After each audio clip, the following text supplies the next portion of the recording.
Alright guys, for the ones who know me and for the ones who may not know me, my name is Joshua Hawkins. I go by Hawk the Barber Prodigy.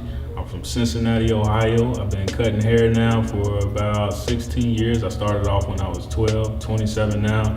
The reason why I started cutting hair, just like most people, they were getting bad haircuts, when they were kids. And coming up in middle school, my dad was cutting me and my brother. And let me tell you, we was getting some real effed up haircuts. And literally I had to come to him one day and was like, listen man, you making it hard at school. All these dudes going in on me with these haircuts. And he was just like, well, if you don't like it, you can either get a job or you can learn how to cut your own hair. So what did I decide to do? I decided to learn how to cut my own hair. And once I did that, cut my own hair, got a little good at it, and then I started cutting cousins, family members, then friends, homeboys, and all this stuff, and just eventually over time got better. Now, when I was 16, my mother at the time was living in Atlanta, and I had to go down to Atlanta over the summer to visit her, and we ended up running into a guy who actually had a barbershop. And at that particular time, the shop that he had, it was good on walk-ins, and I was, new. I didn't have no clientele, so just off the walk-ins alone, I was making $600, $700, $800 a week. And at 16, to be making that type of money, that was life-changing to me. That was, something I had never seen before. Back home, seeing the drug dealers or somebody with just a high-paying job to make that type of money, that had changed it up for me. So I called my dad before I left Atlanta and, was telling him that I wanted to stay there. But he had told me, he said, you can't stay there because if you stay there, you're going to end up getting stuck in the shop and you're not going to want to go to school because you're making that type of money. And there was a little bit of truth behind that, because anytime that you're making money like that, you're going to get addicted to it and you're going to want to stay right where you're at. So I went back home, I finished my senior year, and then I graduated. But before I even graduated, man, I stopped playing basketball. I didn't play my last year in high school. And I told everybody, I'm like, I want to literally become a barber. And when I tell you, I had so many people that looked at me crazy and was just like, what are you talking about? You play basketball, you've been playing basketball your whole life. You can go to the army, you can do a lot of different things than become a barber. So pretty much all these people that was telling me all this stuff, they were really looking at barber and like, that was like the last thing at the barrel to just become a barber. It was like the backup job if you didn't, make it to college and really go to college for something good. So I had to pray on it, man. I really had to pray on it. I was brought up in church and I knew, praying about things and asking God to show me the way, I would get the right answer instead of other people's opinions on about what I want to do or what I need to do for my life.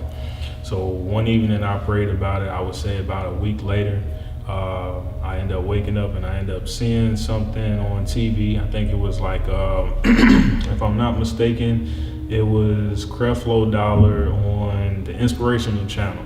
And I woke up that morning, and when I woke up, I was about to change it to the news to see how the weather was that day. And the stuff that he was talking about was everything that I pretty much had prayed about. And it was just about like finding my way and finding like, what is your calling or what are you meant to do? So that morning, this is at like 6 o'clock in the morning, I'm jotting everything down and I'm writing everything down about everything that was making me feel like barbering was it for me. And at that particular time, I prayed again and I just asked God, like, if you were trying to show me that barbering is what I was supposed to do, then I need you to take the steering wheel for me, because I know if I try to do it myself, I'll mess it up or I might not go about it the right way. But if you take the steering wheel, he was going to guide me in the right direction. And that's what he's done for me pretty much my whole career. So once I graduated out of high school, the day after I graduated high school, I moved down to Atlanta. I found a barber school to get into. I did barber school for 9 months.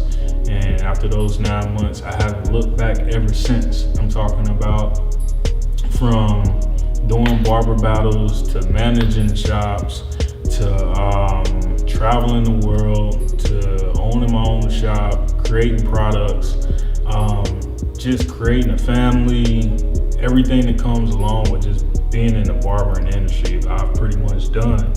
And it's just been a true journey. It's been times where when I first got out of barber school, I felt like, I could go open up a barber shop because I thought I had the mindset. But at that particular time, it was things that I need to learn. It was things that I need to see before opening up a shop. And literally, I had my shop for 2 years now.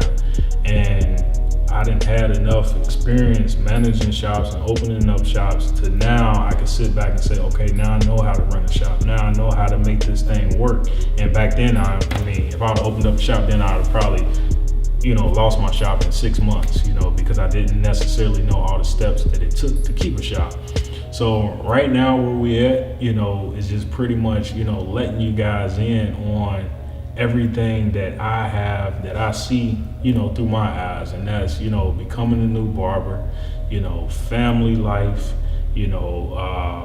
trying to make sure that you're healthy, because if you're healthy, you'll have a long career. If you're not healthy, you're always at the shop, you're working 24/7, you're never taking a break, you're eating the wrong food, you're never working out. Like I said, your career will be real short. I done seen it happen. I done passed out in the shop before, and that's something that, really changed my life up as well. You're talking about from 2010 when I got out of barber school all the way up now to 2018. It's just been a true journey, man. So just like I would share with anybody else when I do classes, when I'm out of state, when I'm out of different countries, I tell everybody, man, you really have to sit back and enjoy the process that was made for you. Because if not, and you get into something because you done seen somebody else doing it, or you done seen the ending outcome for somebody else, you're gonna look at it like, oh, okay, I wanna do that too, but you're not really sitting back understanding that it was a journey that person took to get there. So with the Hawk Vision, this is gonna let you guys in on just seeing everything, like seeing that this journey is not easy. And I don't care what industry you're in, if you're a chef, if you're a trainer, if you, whatever type of job that you might have or business that you might have, everything comes with a journey. And with the journey that I have, I just want you guys to be able to take in with that, just so you can see, like, it doesn't come overnight, and this thing is not easy. So I hope y'all are really ready for it, man, because we're gonna do this up every week. We're gonna be dropping some stuff, and it's just gonna be good knowledge, guys, good jewels that I'm gonna be dropping, and we're gonna be just sharing good information, man. And I just want y'all to stay tuned every single week. Bam.